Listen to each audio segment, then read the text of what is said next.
Okay, so today's event, Liberté, Egalité, Front Popularité, takes its name from one of the many political graphics circulating in France during the intense weeks-long electoral campaign that culminated just over a week ago. The Nouveau Front Populaire, or New Popular Front, is the left-wing alliance that quickly coalesced to spearhead that campaign, rooting its legacy in France's original Popular Front of 1934 that saw the emergence of another left-wing alliance in the period between World War I and World War II. One of the NFP's primary objectives was to block the rise of National Rally, formerly National Front, France's far-right party led by Marine Le Pen. And not only did the NFP succeed in limiting the far right's gains in the legislature, but it also succeeded in gaining the most seats of any party, a surprise to political analysts globally.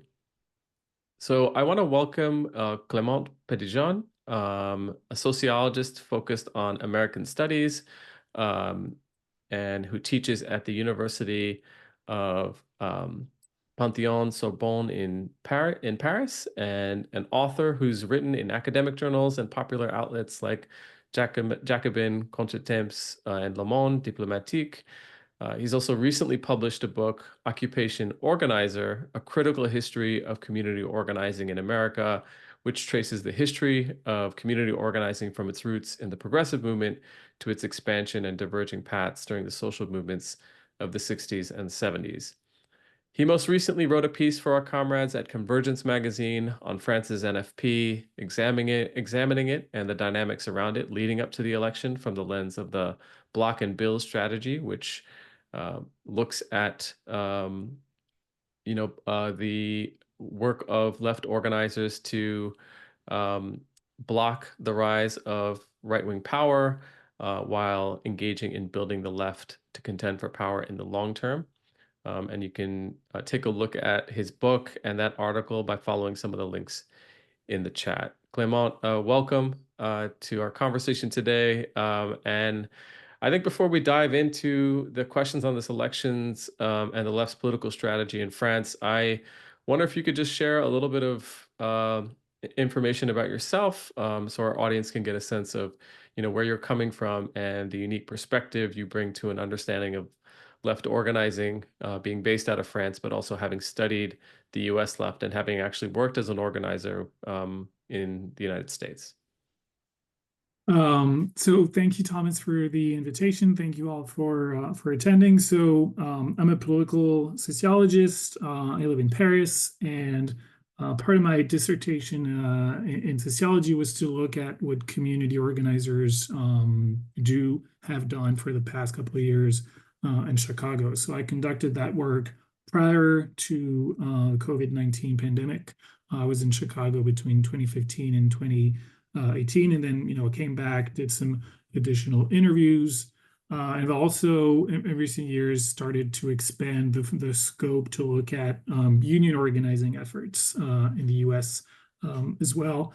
And sorry, since I live in France, I was also very much involved in a number of campaigns, a number of organizations, and I myself was quite active during this legislative campaign. So what I will bring will be also a perspective on the things that I saw, firsthand, and I'll try to build bridges between what is happening and has happened in the U.S. for the past couple of years and what is happening right now in France.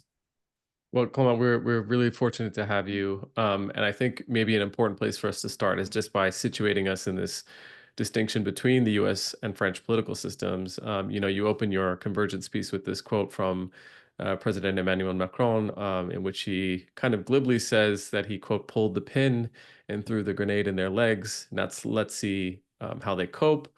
A little bit of a sadistic thing for a leader of a country to say about his population, but he was describing this decision to dissolve the National Assembly, which is, one half of the French bicameral legislature, which is, I guess, akin to our House of Representatives.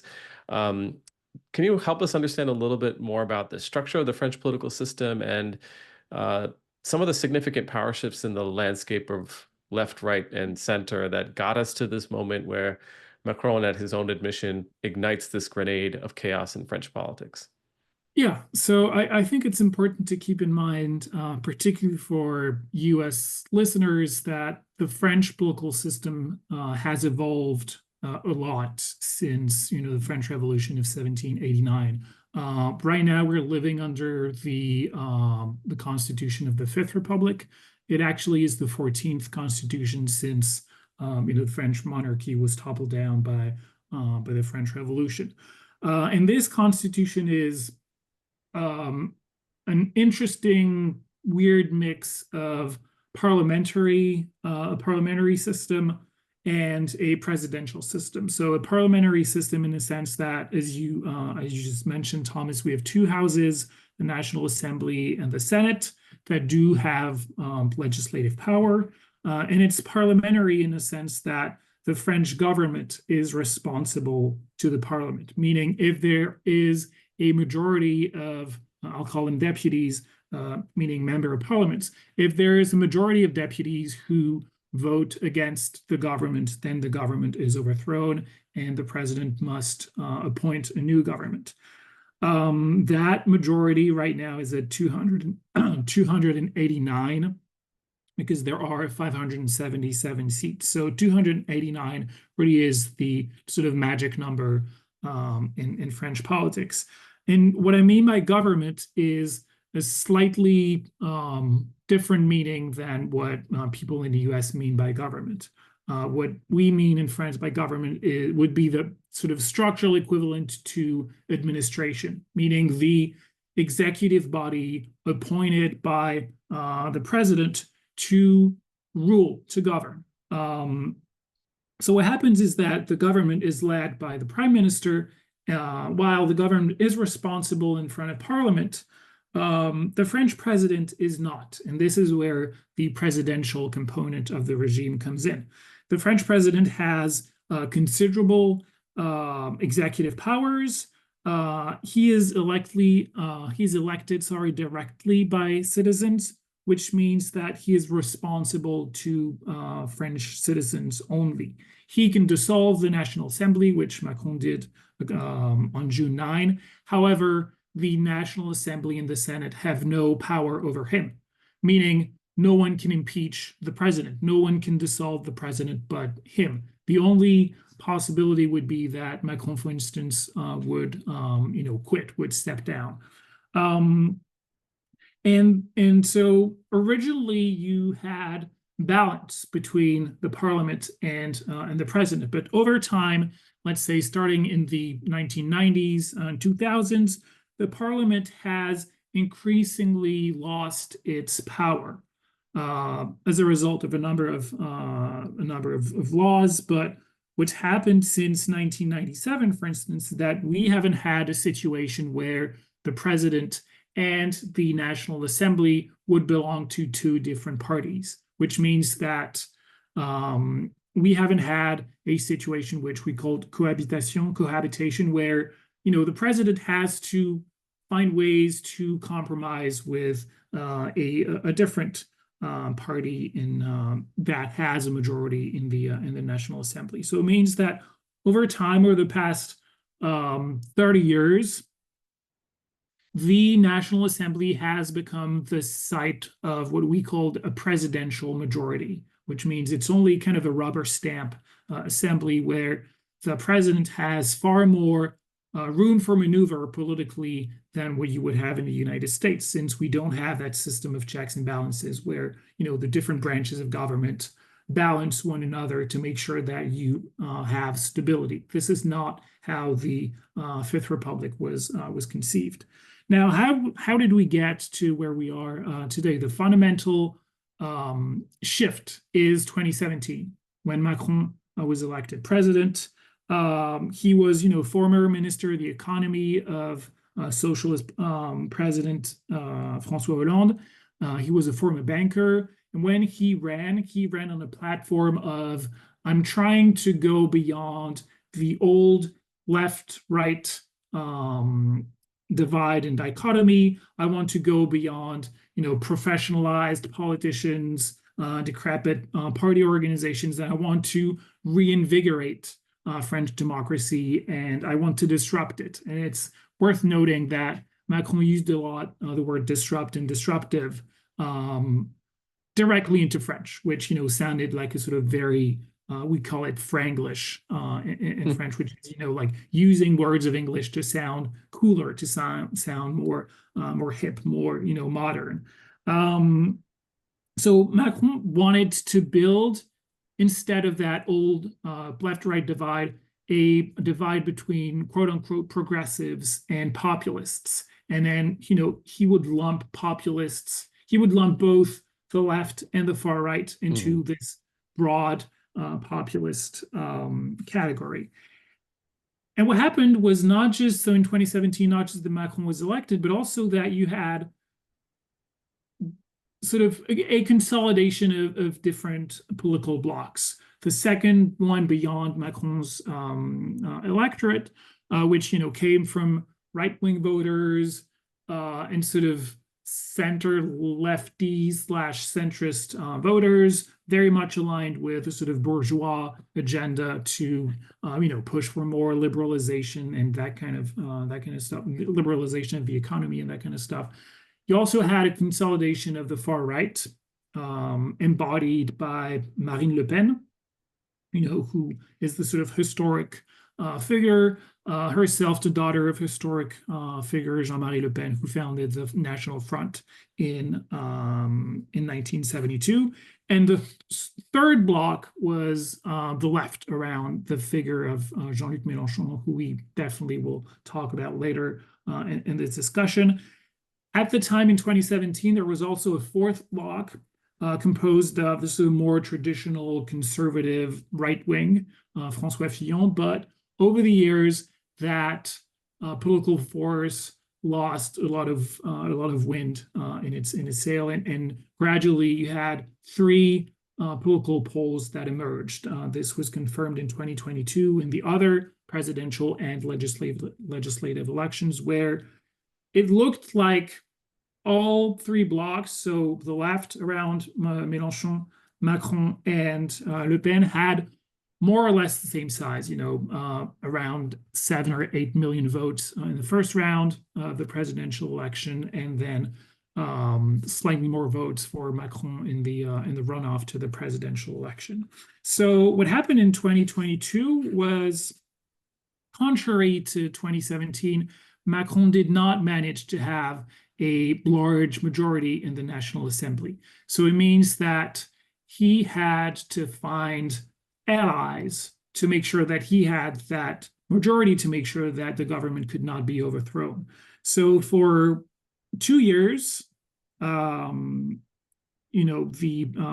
Macronist deputies found ways to use all the sort of loopholes and constitutional tools to make sure that they could govern by minority rule without trying to turn the parliament into a place where you could build political coalitions, which would be what a lot of other European countries would do, right? You don't have this sort of idea of a presidential majority. You have like political forces that have to compromise with one another, that have to build coalitions, which was not the feature of French politics under the Fifth Republic. And now we are in a sort of radicalization of 2022, in a sense that we still have those three blocs. The results on July 7th confirmed that the Macronists had not lost a lot of ground, that the left had made inroads, had grown in terms of its sort of media presence, and had grown in terms of there being this new object of the New Popular Front. And of course, the National Rally, the National Front, gaining voters more and more. And so the moment we are in is that there's even less of a majority than there was in 2022. And it's very unclear what the way forward is going to look like. So if just to clarify a little bit in terms of the the mapping of the left, center, and right. It seems like, part of the dynamic, and you alluded to this before, is that there is still, from the Macronist sort of position, some characterization of the left also as a far left force and as equally kind of a reactionary force as maybe as the far right and Le Pen's camp. Is that true? And does that have any sort of similarities to what you've seen in the United States in terms of how left forces have been kind of characterized by the mainstream Democrats, for example? So there definitely is this rhetoric of the extremes, quote unquote, and in the plural to say to sort of to say to reuse this horseshoe theory of politics, right? That the far left and the far right, that the political space is like a horseshoe, and in the end, the far left and the far right actually almost touch. And this has been used a lot during the legislative campaign by the Macronists to say, to sort of fend off both threats and say they're the same. So if you are, if you care about Republican values, if you care about the French, if you care about France, you have to vote for us. We are the candidates of reason. But what happens is that you have sort of sizable left. The center, you could say that Macron occupies a position of kind of a center right. The right itself has moved closer and closer to the far right, and the far right has gained enormous weight. So you have something that is very unbalanced in the sense of those sort of three blocks. You could look at it a number of ways. You could say that like a third of the French electorate of those who voted in the elections are sympathetic to fascistic political options, and therefore the 2/3 oppose fascism. You could also say that a third of the French electorate is on the left, and that 2/3 are not. The way I would contrast it with the US is that because of the bipartisan nature of the US political system, which has known a number of changes in the 19th and 20th centuries, but has held, I think it looks easier in the US to raise the specter of a far left when you don't have something like an institutionalized left that can sort of tap into its own history. What is interesting here is that the name New Popular Front is a direct reference to the Popular Front of 1936, which occupies a very important place in the sort of left-wing mythology in France, when this is the moment when not only did the socialists and communists come together for the first time in decades, but also the moment when important social victories were won, like paid leave, wage increases, collective bargaining rights, that kind of stuff. So the difference, I would say, is that the bipartisanship facilitates the notion that you have two parties, and then the things around it are difficult to are sort of, it's easy to say that they're far things because you don't really see them, and they don't have this sort of presence that the left has had in France for more than a century. Yeah, it's a very static kind of scenario here. The other part of this, which I think is good for us to sort of touch upon before we talk a little bit more about Mélenchon and the NFP and that formation, which I do want to get into next.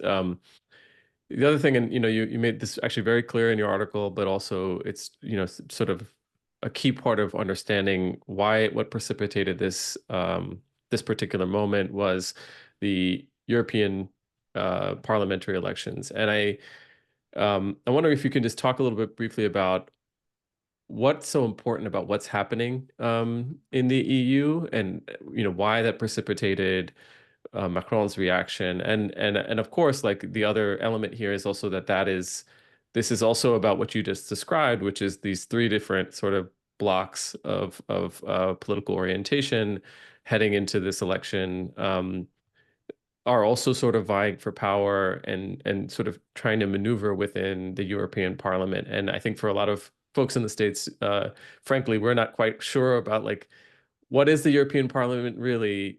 What does it do? What is its sort of importance at this point? And how is it possible that Le Pen and the far right faction can sort of already have made such tremendous gains there, while they're still fighting and clawing to gain control over the legislature in France. Maybe you can just clarify a little bit about that and why this was such a, I think you said it was within an hour, right, that Macron made the decision to quote unquote drop the grenade. So it's actually a tough question to answer because for I want to say a lot of French voters and presumably other European voters, the EU institutions look very distant. They're very complicated, very technocratic. There is very little democratic input. The EU Parliament is actually the only democratically elected institution. The problem is, so on kind of around the same day, you have all EU member countries who vote to send their representative, their MEPs to the Parliament. And then you have sort of a set number of seats per country based on its size and the size of its population. The irony here is that the EU Parliament doesn't have a lot of power compared with the Commission, for instance. So it doesn't have the power to introduce new legislation, for instance. So it will vote on legislation, but it doesn't have that crucial element of legislative power. So in a sense, you could argue that the EU elections are important because they keep the EU system alive, but also they show its weaknesses. And probably this is one of the reasons why over the past 2 decades, the anti-EU parties like the far right, or at least the parties that are extremely critical of this supranational entity, have fared relatively well in those elections because they can claim that they want to destroy the EU from inside, and there have been steady gains by the National Front, National Rally over the past, I want to say 10 or 15 years in the EU elections. What is even more intriguing is that Macron would decide to take the results of June 9, so where the National Rally came first, led by almost double the Macronists and then the sort of center-left party. So it felt very difficult to understand why Macron would seize that opportunity that you could argue has no direct weight over sort of political balances of forces, because it's not a national election. Not only that he would dissolve the National Assembly, but also that he would do so a couple of weeks before the Olympics. Because you might know or remember that the Olympics will start in about 8 days in Paris now, and as a result of the dissolution, we're in a situation where we only have a caretaker government, and we have zero clue who is going to rule next. So the gamble, the way it was explained by analysts, journalists, political scientists, and so on, is that Macron saw that opportunity as a way to sort of regain the upper hand by, sort of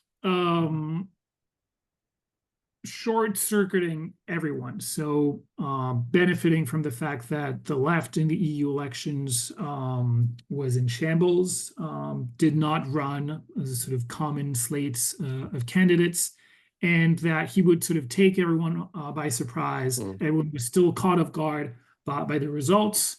so that he would have the opportunity either to regain an absolute majority in the House, or to see what would happen with a national rally majority, and maybe that would help to rebuild his figure. And so it really was a wild gamble that no one, including people from his own side, knew of and agreed with. His former prime minister, Edouard Philippe, said that on that day, Emmanuel Macron killed the presidential majority. So you can definitely say that those 7 years of 2017, 2024 are now over. We have no clue what is coming next, but it's clear that Macronism will not be able to recover from that grenade. Yeah, I mean, a lot more to sort of probably discuss about Macron's sort of arc here as a political figure, but I think it's a good opportunity to turn to discussing the French left, Jean-Luc Mélenchon and La France Insoumise, or France Unbowed, who they are, the French Communist Party, the French Socialist Party, Les Écologistes, the Green Party, essentially. That's the kind of coalition of the Nouveau Front Populaire, the NFP. So they've not been fully aligned, as you just mentioned, heading into those elections. And they had been in coalition before through the new Ecological and Social Popular Union, which you talk about in your piece. But they didn't coalesce before the EU elections. And political forces like the Macronists knew that. And something that's really relevant to looking at our political terrain right now is the impact of the events of October 7th and the genocide in Palestine. And as you've written, the Insoumise position, for example, is that it would not characterize Hamas's attacks as terrorism, which put it at odds with other parts of the coalition, which, were not politically oriented in that way. So, amidst that kind of backdrop, how did this NFP form and overcome these recent historical challenges? I know you said that it's not like the previous Popular Front, very different political circumstances, very different composition. I'm wondering if you can talk a little bit about how it overcame these historical recent challenges and disagreements among the left forces to get behind a program and also to have singular candidates, in these races in short order. Again, that is a very good question, and it's very difficult to provide sort of accurate answers to them, in part because everything has been going so fast. We have experienced an acceleration of political time that makes it difficult to remember even what May of this year looked like. Same here. Same here. So it's also hard to know what happened during those days of negotiations. What I can say is that within a matter of days, and this is something that the main figures of the NFP keep mentioning, that they managed to come together against all odds, against all predictions. Then they managed to come up with a program against all odds and predictions. They managed to come up with sort of strong quantified assessments of, and sort of policy analysis of what those measures would cost and how much they would generate in terms of revenue. And they managed to run single candidates in almost all of the 577 districts. There were some minor skirmishes, but nothing of sort of large significance, at least in terms of numbers. And I think it happened for a number of reasons. First, there were calls for unity that emerged in the streets of Paris, and that were put forward by labor unions, that were put forward by prominent social movement figures the day of the EU results. So Sunday, June 9, I was at a demonstration in Paris, Place de la République, and people chanted "Unité, unité, unité," right? So we're calling on the various forces on the left to unite, to put the disagreements aside, and to fight this threat, which at the time it felt almost certain that the far right would have a majority, right? And this is something that 28-year-old Jordan Bardella, who was the front runner in the EU elections, who's kind of the protege of Marine Le Pen, who's very handsome, very good with social media. Jordan Bardella very soon after the dissolution said, "I will become prime minister if and only if the National Rally has an absolute majority of seats." So there was this sense of impending threat of the far right ascending to power through legal means, which had not happened in France since the World War II. So immediately it conjures up images of what we call in France the bleakest hours of our history. So the sense of urgency, I think, played a role in the ability of the Greens, the Communists, the Socialists, and the Insoumis to decide to come together. And then pressure from the street was something else. But I would be very curious to know how those exact negotiations happened, because the ability to say for a number of weeks we'll manage to keep the very real disagreements we had aside, or at least to mute them temporarily, was kind of remarkable in its own way, regardless of what happens with the NFP. I think it was a very unprecedented move, and it was captured in a lot of the graphics and the posters that people sort of spontaneously started designing and sending to this website that one day someone said, okay, I'll just have a website with funny posters with very interesting design, and people will just throw their ideas out there. And one of them that really caught in the media and in people's conversations in sort of daily life was "We will argue later" with a lot of hearts. And this is something that would keep coming up in social media whenever there were moments of disagreements. Sort of sense that this coalition would come apart at the seams, because it was so the balance was so difficult to find that people will keep sending that, but also sending that to their friends and relatives. Sort of when you started talking about Mélenchon, when you started talking about claiming that France Insoumise was anti-Semitic, for instance, people in WhatsApp conversations and other places would say, we'll argue later. Or if, sort of more center-left leaning voters would say, maybe I will, not support NFP, we'll argue later, sort of stay focused, keep your eyes on the prize of two things. We want to prevent the National Rally from gaining access to power, and we want the New Popular Front to win. Is that Clement? Before you continue, was that surprising for you to see that kind of sort of almost like cultural united front? I mean, was that unexpected given the sort of the tenor of it? It was totally unexpected.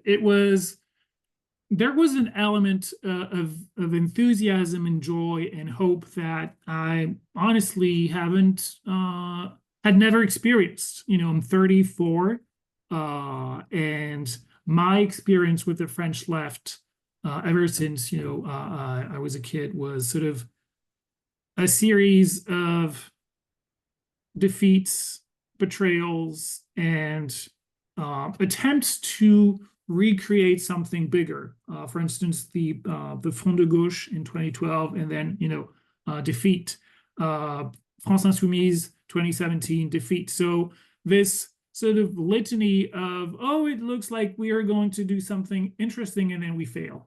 But this time it felt different, because there was the enthusiasm, there was the hope, and there was energy overflowing local organizations. So I talked about the graphics and the posters, but you had, thousands, tens of thousands of people who participated for the first time in their lives to door knocking operations, to leafletting, you know, to handing out leaflets in marketplaces, in train stations, to gluing posters in the street, which is something that's very popular in sort of repertoire of political work in France. It's kind of the equivalent of yard signs in the U.S., except that you do it yourself, and it's, you know, fun because you glue it on the walls, you do it with other friends, and it creates this sort of sense of collectivity, right? It creates a sense of we are together, and we are building community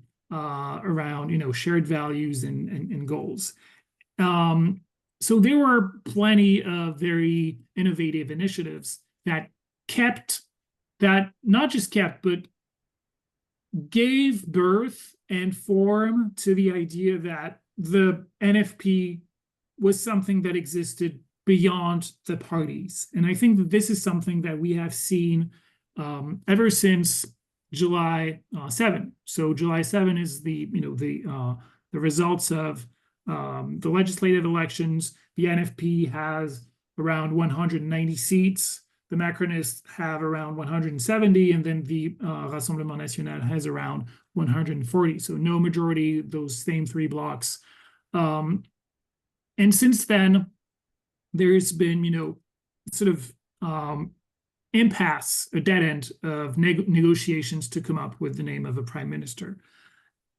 And repeatedly, people, you know, in the media, signing petitions on social media, in the streets, in a lot of different places have said, we are the new Popular Front, and we don't want you to let us down, and we don't want you to fail us. So the sense that this we are the new Popular Front is not folded back onto what is your party affiliation. And that, I think, that dynamic between the four parties that you named, which haven't managed to go beyond their disagreements and come up with the one single name for a prime minister, there's been push from the name that's been used is civil society. I'm not a big fan of this word, but let's say it's sort of organized social movement organizations and labor unions and associations and sort of left-wing citizens. And this, I think, is a very interesting and promising dynamic. Yeah, I mean, I want to talk a little bit more about some of these relevant lessons, you know, not just for the US, but for maybe the global left as well. And obviously the disclaimer that there are some key distinctions between the left and right terrain that make this a kind of a one-on-one comparison inaccurate. I will pause to say, you know, just a reminder to folks, like, please, you know, I'm going to keep going and we'll continue to pick Clément's brain as if there's no Q&A, so don't be shy. So please use the Q&A function if you have questions. But in the meantime, you know, I wanted to dive into this question about, into the Palestine question a bit more. You know, there was a recent piece in the Intercept by Natasha Leonard, who, you know, wrote, quote, "The French example is instructive here. Only through a highly strategic coalition of center to left candidates have the far right been kept from parliamentary leadership. Centrists did not throw their coalition partners on the left under the bus for their support of Palestine." And of course, she clarifies that the French and the US situation are not analogous because the Democratic Party, for example, has a very conservative pro-Israel mainstream politic. But she's still pointing to what I think is a similar challenge. That is, you know, there's this powerful contradiction between an emergent and sort of robust Muslim and Arab voting bloc and the larger, you know, coalescing Palestine solidarity movement, which is incredibly strong in a place like where I am in the Bay Area. And on the other hand, these efforts to block a fascist from rising to power. And I'm wondering if you could talk about whether or not, you know, Leonard's sort of assessment is accurate, that there wasn't sort of this throwing of people under the bus, and if you can talk about, you know, how the Palestine question has been worked out on the French left and its relevance to this particular moment where, you know, you've seen the coalescing of, you know, I think what you just mentioned about regular sort of citizens sort of coming to the political class or the political leadership and saying, like, look, you don't let us down, don't let us this NFP down. I'm wondering how that's played um, in that interaction and dynamic between the two. So I don't think I fully agree with Leonard for a number of reasons. It is true that in the NFP platform, there is something about, pushing for peace at the international stage and saying a number of things about Gaza and saying, we want to push for an immediate ceasefire.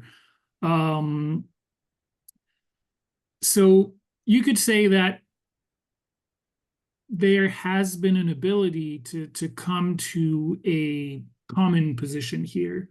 But I think that what Leonard's piece underestimates is how much the weaponization of anti-Semitism has worked in very complex ways whose consequences, I think, will be far-reaching for a number of ways.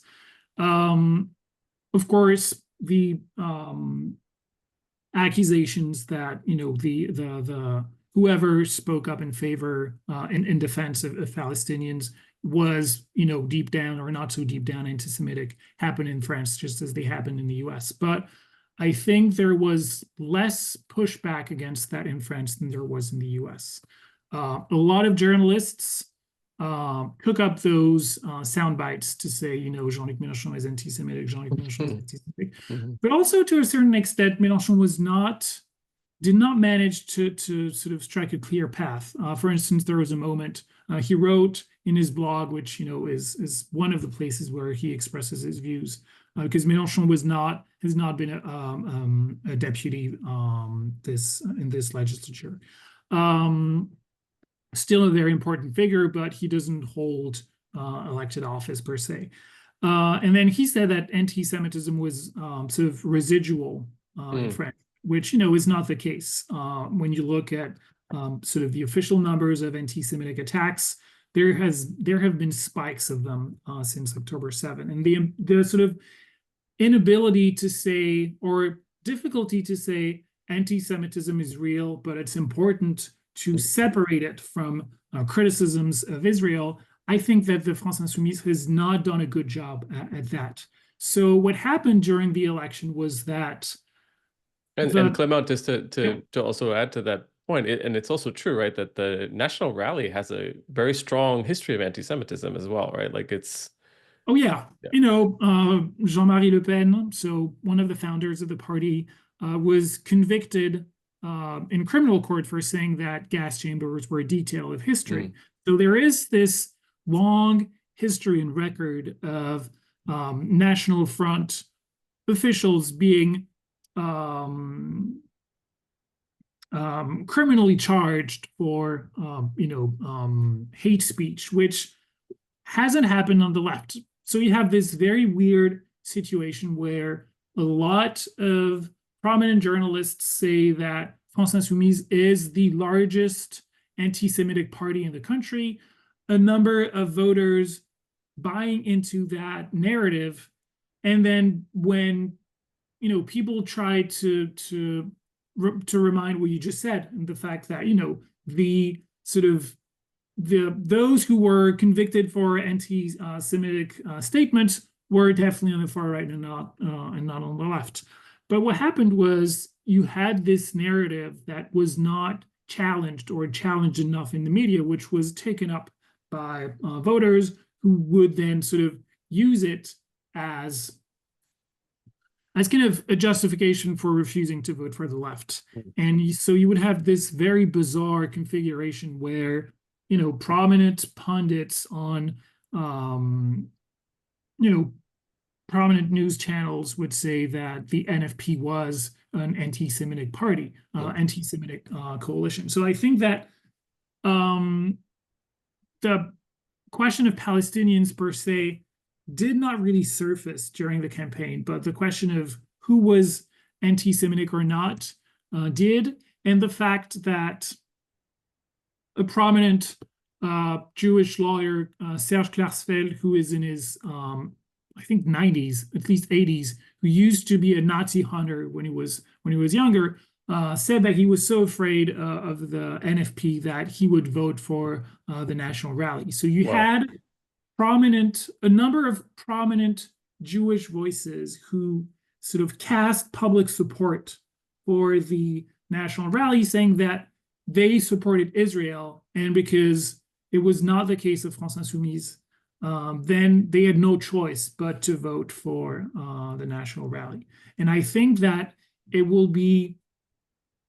it's unclear how Jewish voters receive those messages, because on the one hand, it's obvious to anyone that the National Rally has this history of anti-Semitism. It's obvious that in the program of the NFP there are sort of very clear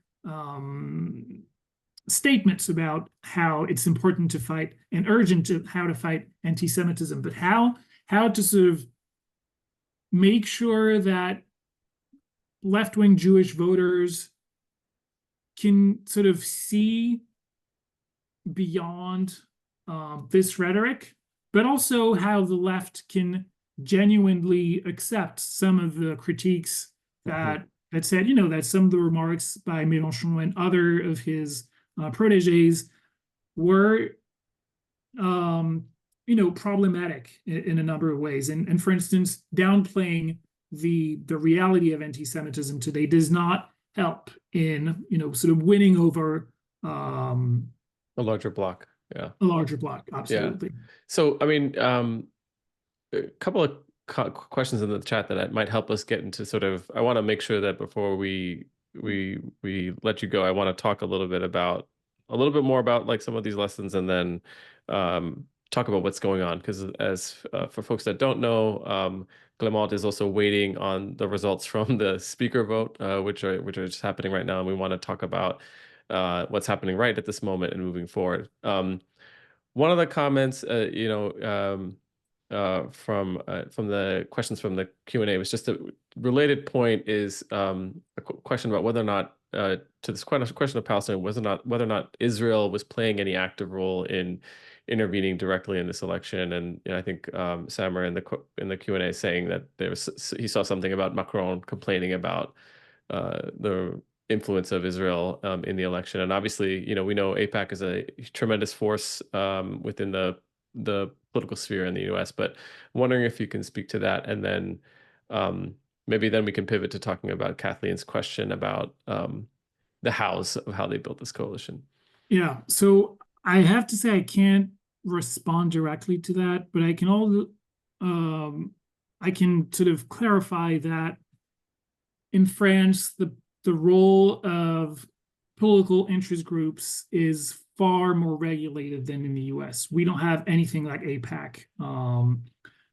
There are organizations that try to push for a number of policy proposals, but nothing like what happens in the United States. And the funding of campaigns is also far more regulated than it is in the US. So it means that you can't sort of pour millions of dollars like what happened with Jamal Bowman, for instance. That would not be possible in France, and because afterwards your campaign finances, you have to have them assessed by sort of public officer. And Marine Le Pen, for instance, is under scrutiny by the courts for the 2022 presidential elections, because there seems to be things she did that was not kind of on the book. So unfortunately can't really respond to that. Apart then to say that I wouldn't be surprised if it hadn't been the case, because there have been a number of voices, like we have deputies who are elected by French people abroad, and there are deputies with French voters from Israel who have been extremely vocal since October 7 to push for very sort of hard stance on the genocide underway in Gaza. No, I think that's a really helpful distinction. I think that money and with American politics, very different ballgame than I think in many other parts of the world. Let's talk about the lessons, some of these other lessons for the left that you think are emergent. I know it's like you said, it's hard to kind of like really look retrospectively. I think Kathleen's question in the Q&A is about whether or not the NFP parties had already chosen their candidates and how was one representative chosen, and maybe you can talk a little bit about that, and then also talk about some of the other things you've referenced, which is some of the other things, the sort of the level of enthusiasm that was kind of garnered and cultivated within this short period of time. You've talked a little bit about the kind of I think they're called the freedom rides, or the freedom Yeah. these different tactics that were employed in short order. And then let's pivot after that to just talk a little bit about the durability of this and what's ahead. But let's try to zero in on what you think are maybe some of your key takeaways from why this is effective, and maybe what the left forces can sort of think about in terms of, in the face of an urgent threat at the electoral level, how the French left was able to pull this off. So to go back to Kathleen's question, it's what happened is the four political organizations got in a room, looked at the map, all the districts, and sorted them out and said, okay, so France Insoumise, you will get, let's say, 200 districts, and then the Socialist Party, you will get 150. So they found a way to accommodate everyone based on the size in the sort of political size of each group, but also the chances of winning, which it turns out that since the Socialist Party, is sort of older player in town, it has more elected officials at all levels of government. So in the legislative elections, they managed to secure more districts than the France Insoumise, which is one of the reasons. And then stuff happened between the round one and round two, but this is one of the reasons why now the Socialist Party has gained a lot of seats. So a lot of deals and finding ways to accommodate everyone. And in terms of the broader lessons, I think that this is something that I brought up in my piece for Convergence. I think the element of hope was very important here in terms of moving people to leave sort of political apathy and try to do something in the face of this pretty impending threat. And then probably the other element would be an element of solidarity, of sort of acknowledging that if the far right won, women would be at risk, reproductive rights would be at risk, LGBTQ rights would be at risk, people of color would be at risk, immigrants would be at risk, civil servants would be at risk, the media would be at risk. A lot of different segments of the French population would be under direct threat. And so the idea, I think, that one of the sort of emotional, social drivers of this moment in the campaign was to say, first, those different groups, standing up for themselves and saying, we have to support the NFP. Otherwise, the situation will be extremely difficult. It has been difficult under Macron, but will experience a qualitative shift. There has been police violence. There have been police killings. There's been police harassment against, Black and brown communities in France. But a sizable portion of police forces are far-right voters. But if you have a far-right prime minister, it's a completely different ballgame, right? So we have to prevent that. And then people who are not necessarily, members of those sort of threatened groups, I think experiencing solidarity in a sense of we don't have the same social identities and conditions than you, but we have your back in one way or another. And I think that this is something that I hope this NFP that goes beyond the parties will find ways to keep alive. And I think that this is one of the crucial tasks ahead, to expand the base that the left currently isn't, to make sure that we find ways to speak to the working classes and all their diversities. And I think that, the realization that a significant part of the French working classes have voted for the National Front is something we have to reckon with. We have to reckon with the role that racism have played in this election and in the previous elections. But it doesn't mean that we have to abandon subaltern groups to the far right, right? We can't, even if the sort of electoral sociology looks more and more like the Democratic Party, we can't let that happen. We have to find ways to, to sort of rebuild networks of interpersonal ties, in rural France, in a lot of places where the left has disappeared. So we have to find ways to rebuild a left-wing presence. And I think that in a sort of good roadmap here for us would be this. There's this book by Daisy Pitkin online that I think is one of the best books on organizing that has been written in recent years. And there is this moment at the end of the book where she talks about solidarity, and she says, "I've come to think of solidarity, this mixture of hope and care, as a physical force, or maybe a force field. And as such, it invisibly acts on all things that are passing through it at all times. It is the space between bodies that are marching or singing or striking or otherwise taking action together. Maybe you felt it at a protest or on a picket line. I've heard people say it feels like church. It's the way our bodies working collectively change the properties of the space between them. It's the most important thing." And I think that this is, sorry, I'm getting a little emotional here. I think this is something that was felt, this sort of force field of solidarity, which, as I said, hadn't been experienced by a lot of folks at that scale. And I think that we have to find ways to expand, to sort of keep that going and to expand it any way we can. No, I appreciate that, Clément, and we've dropped the name of Daisy's book in the chat for people who want to check it out. Before we let you go, I'm wondering, there's a lot happening today.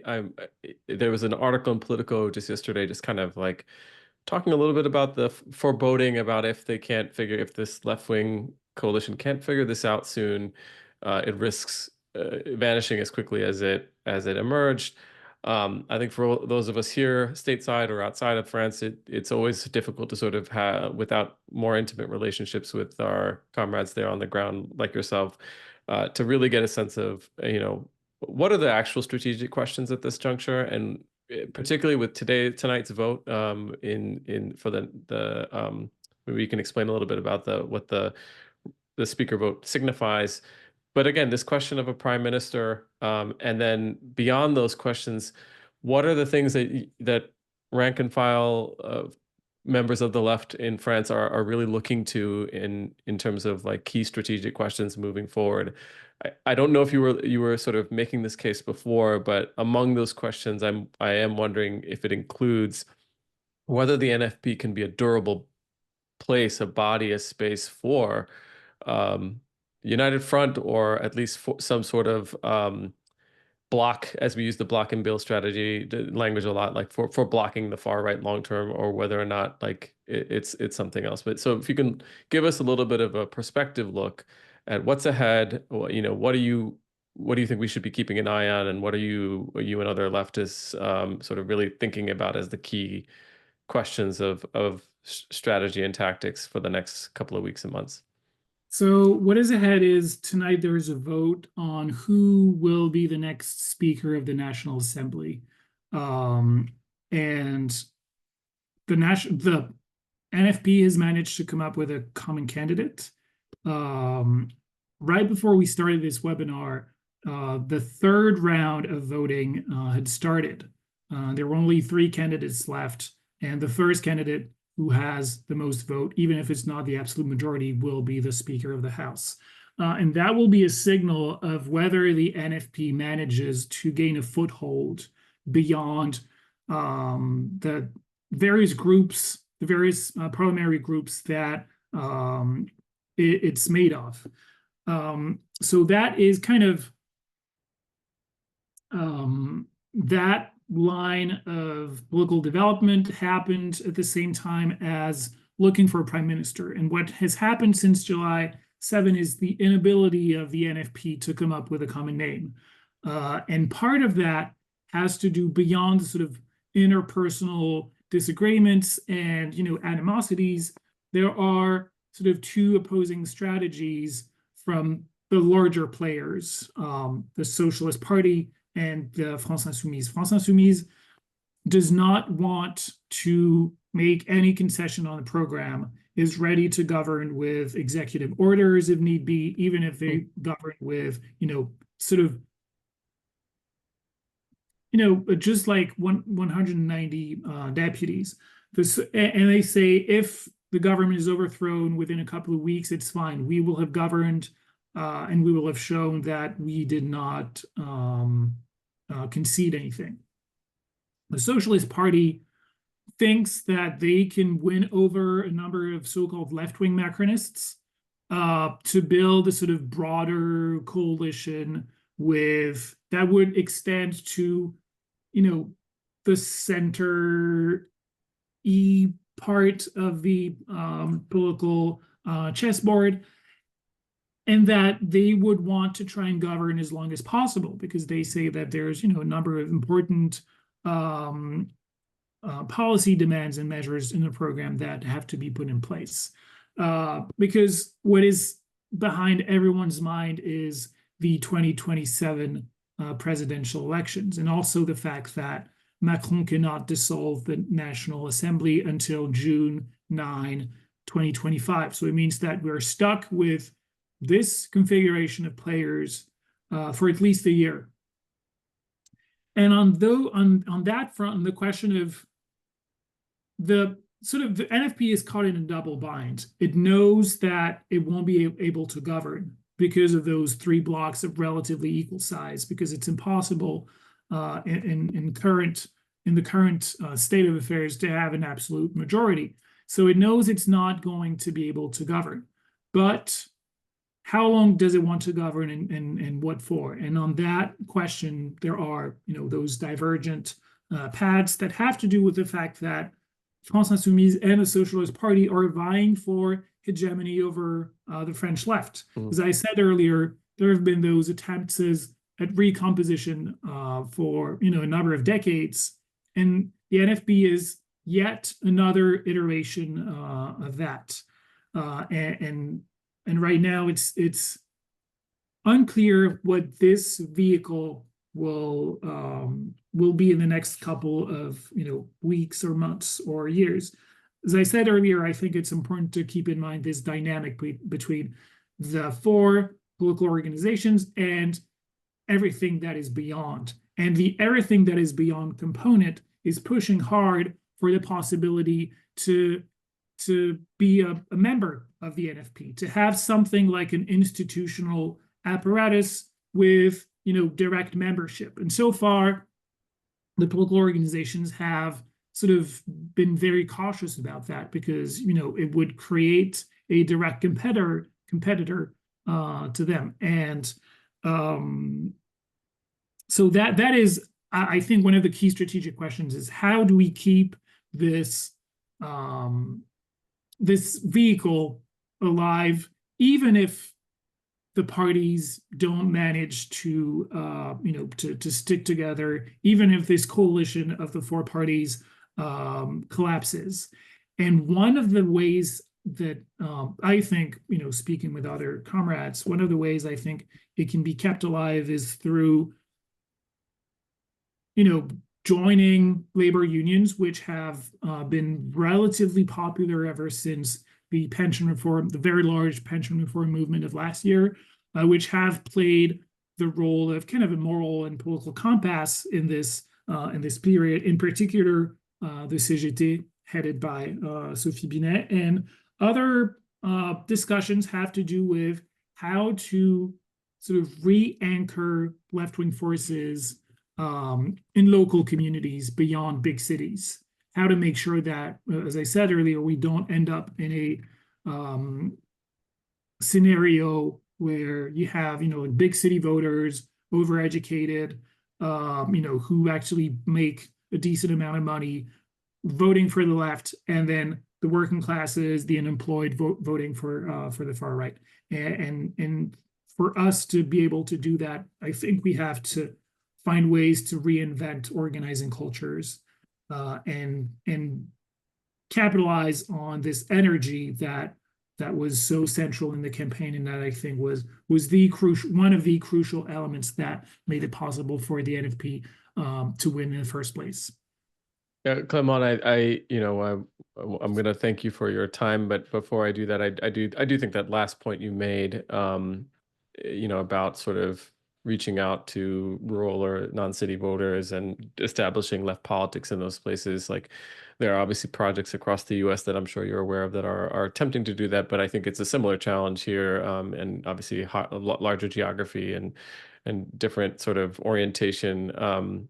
Given the dual party system, but I do think that that's an important aspect of building kind of this. It's not sufficient in my estimation, which I think some on the maybe the center left might think, to just sort of say Project 25, Project 25. I think you actually have to sort of meet people where they're at, particularly working class communities, to make it feel a lot more real. Even if it is true that Project 25 is a very devastating program, Hmm. and it's hard to sort of find something so specific about a fascist kind of plan for governance as Project 25. I think it's a good point to make that in terms of building the actual left political, sort of power, that these very sort of simple questions about organizing are still top of mind.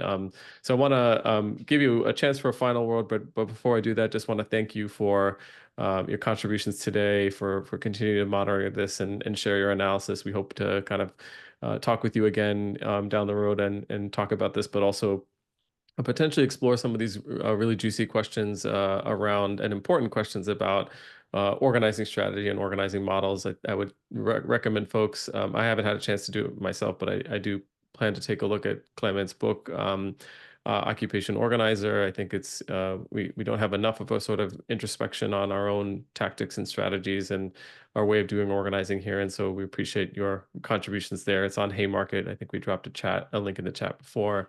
And again, wish you all the best as you continue to monitor the situation, and we'll continue to keep eyes on it and be in support of our comrades in France. And with that, Clement, if you have any final words, we're also going to drop in the chat just where folks can follow you on Twitter.